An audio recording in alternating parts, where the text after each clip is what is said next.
अस्सलाम वालेकुम। Black rat snake versus black racer snake. इस वीडियो में हम इन दोनों सांप के बीच कंपैरिजन यानी मुवाजना करेंगे। सबसे पहले स्किन टाइप, इन दोनों सांप की चमड़ी कैसी होती है। तो भी देखो, ब्लैक रेसर स्नेक और ब्लैक रैट स्नेक, इन दोनों की स्किन टाइप स्केल्स होते हैं। स्केल्स का मतलब ये होता है कि चाने, या यूं कह सकते हैं कि छिलके, मतलब दोनों की स्किन के ऊपर ये स्केल्स होते हैं और दोनों का रंग ब्लैक होता है। पर ब्लैक रेसर स्नेक, इसके स्केल्स जरा स्मूथ होते हैं, यानी नरम होते हैं या मुलायम होते हैं, रफ नहीं होते, खुरदरी नहीं होते, और इसका काला रंग भी मैट ब्लैक होता है, तो मतलब फीका काला रंग होता है। पर ब्लैक रैट स्नेक की स्किन स्केल्स तो होते हैं, ये जरा रफ होते हैं। इसको हम यूं भी कह सकते हैं कि कील्ड स्नेक्स, यानी नोकीले स्केल्स। इसके छिलके ब्लैक रेसर की निस्बत जरा सख्त होते हैं, या यूं कह सकते हैं कि जरा टाइट होते हैं, और इसकी स्किन टाइप भी जरा रफ होती है, या इसके स्केल्स जरा रफ होते हैं। अब क्योंकि इसका भी काला रंग होता है, पर इसका ब्लैक शाइनी कलर होता है, यानी ऐसा काला रंग जो चमकने वाला हो। ब्लैक रेसर के साथ ऐसा नहीं होता। तो इस तरीके से इन दोनों सांप के बीच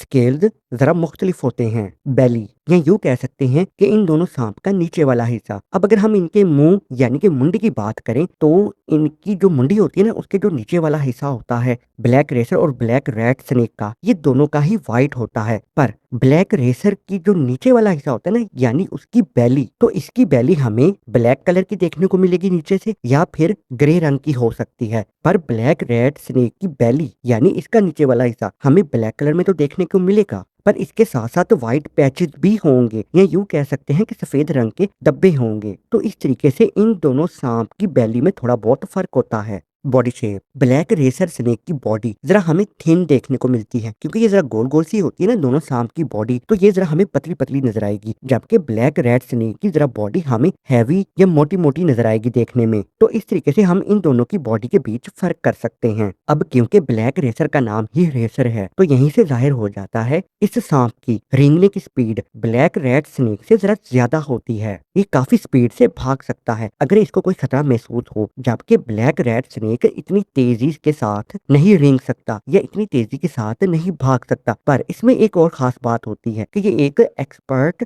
क्लाइंबर होता है, यानी कि ब्लैक रैट स्नेक दरख्तों पर चढ़ सकता है, या फिर ये दीवारों पर भी चढ़ सकता है। अब वो किस तरीके से? वो इस तरीके से, क्योंकि मैंने शुरू में बोला आपको कि ब्लैक रैट की स्किन टाइप जरा रफ होती है, या इसके स्केल्स जरा रफ होते हैं और सख्त होते हैं इसके स्केल्स, या हम यूं कह सकते हैं कि खुरदरे होते हैं। तो ये क्या करता है, दीवारों पर या फिर दरख्तों पर अपनी इन्हीं स्केल्स को या अपनी इस चमड़ी को रगड़ रगड़ के ऊपर की तरफ ये रेंगता है। तो ये अच्छी खासी स्पीड से ऊपर की तरफ ये जा सकता है, दीवारों से या फिर दरख्तों से। तो इसलिए इसको हम एक्सपर्ट क्लाइंबर बोलते हैं। पर यहाँ पर एक खास बात, जैसा कि मैंने बोला कि ये दीवारों पे चढ़ सकता है, पर जैसा कि हमारे घर की दीवारें होती है ना, कुछ इस तरह की जो प्लेन होती हैं, स्लिपरी होती हैं, मुलायम होती हैं, तो ये इनके ऊपर नहीं चढ़ सकता। ये ऐसी दीवारें जो रफ होती हैं, जिनकी सरफेस या जिनमें उभार होता है, टेढ़ी मेढ़ी सी दीवारें होती हैं, तो ये उनके ऊपर ये रेंग कर चढ़ सकता है। ये स्लिपरी या प्लेन दीवारों पे नहीं चढ़ सकेगा,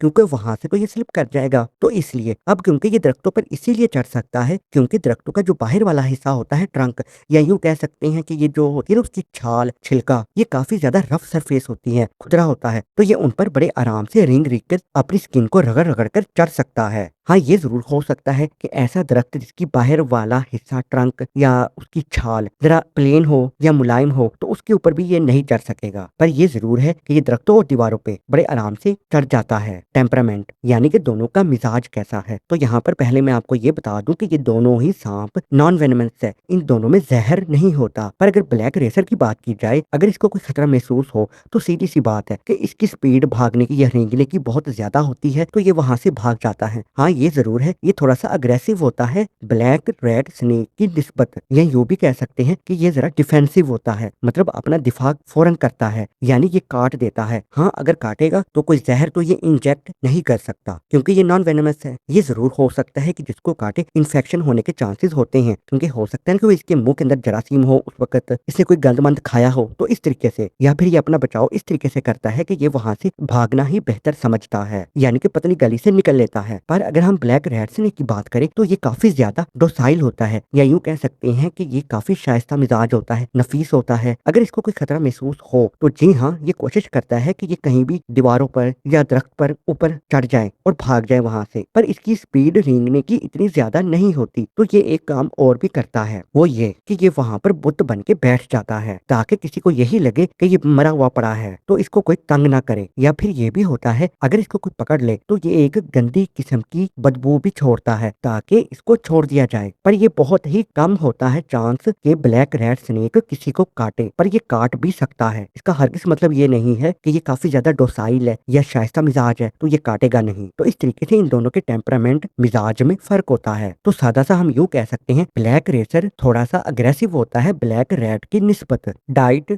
यानी इनके खाने पीने के मेन्यू में क्या आता है, तो इन दोनों की डाइट तकरीबन एक जैसी ही होती है। ये रोडेंट्स खाना पसंद करते हैं। वैसे रोडेंट्स पर पहले मैं वीडियो बना चुका हूँ, इस वीडियो के एंड पर आपको वो भी मिल जाएगी। इस वीडियो को देखने के बाद आप वो भी चेकआउट कर सकते हो। अब रोडेंट्स का मतलब मैं मोटा मोटा आपको ये बता दूं कि ये गुलहरिया होती है, चूहे वगैरह, ये सारे रोडेंट्स या हम इनको रोडेंशिया भी बोलते हैं, ये इनको खाते हैं। इसके अलावा ये अपने से छोटे जो सांप होते हैं, रेप्टाइल्स वगैरह, ये उनको भी खाते हैं, या कीड़े मकोड़े या फिर मेंढक वगैरह भी खाते हैं, या छिपकलियां वगैरह भी ये खाते हैं। तो ये सब कुछ इनके खाने पीने के मेन्यू में आता है। इकोसिस्टम, क्या ये हमारे इकोसिस्टम के लिए फायदेमंद है या नहीं, तो जी हाँ, ये हमारे इकोसिस्टम के लिए काफी ज्यादा फायदेमंद होते हैं फूड चेन के तौर पर। फूड चेन, अब इसका मतलब ये बनता है यहाँ पर, अगर मैं आपको आसान तरीके से बताऊं तो जैसा कि होता है ना, हमेशा बड़ी मछली छोटी मछली को खाती है, तो इस तरीके से। क्योंकि अब ये दोनों सांप चूहे खाना पसंद करते हैं, गुलहरियां, छिपकलियां या दूसरे छोटे रेप्टाइल्स या दूसरे छोटे सांप वगैरह खाने पसंद करते हैं, या फिर कीड़े मकोड़े या मेंढक वगैरह, तो इस तरीके से इनकी पॉपुलेशन भी कंट्रोल में रहती है। और इसके अलावा अब ये हम इंसानों के लिए भी इतने ज्यादा खतरनाक नहीं होते क्योंकि ये नॉन वेनमस है, इसलिए। तो मतलब ये हुआ कि ये दोनों सांप हमारे इकोसिस्टम के लिए काफी फायदेमंद हैं। और अब बिल्कुल आखिर में अगर ओवरऑल देखा जाए ना इन दोनों स्नेक्स को, तो ये हमें देखने में बिल्कुल एक जैसे ही लगते हैं, सिर्फ इनमें 19-20 का ही फर्क है। वैसे इन दोनों सांप पर पहले भी मैं डिटेल वीडियोस बना चुका हूँ, इस वीडियो के एंड पर आपको ये भी मिल जाएंगी, तो आप ये भी चेकआउट कर सकते हो। तो ये था एक छोटा सा कंपैरिजन इन दोनों सांप के बीच। तो अगर आपको ये वीडियो अच्छी लगी है तो इसको लाइक कर सकते हो, कमेंट में अपनी राय दे सकते हो, कोई सवाल भी पूछ सकते हो और चैनल को सब्सक्राइब भी कर सकते हो। तो मिलते हैं नेक्स्ट वीडियो में, तब तक के लिए अल्लाह हाफिज।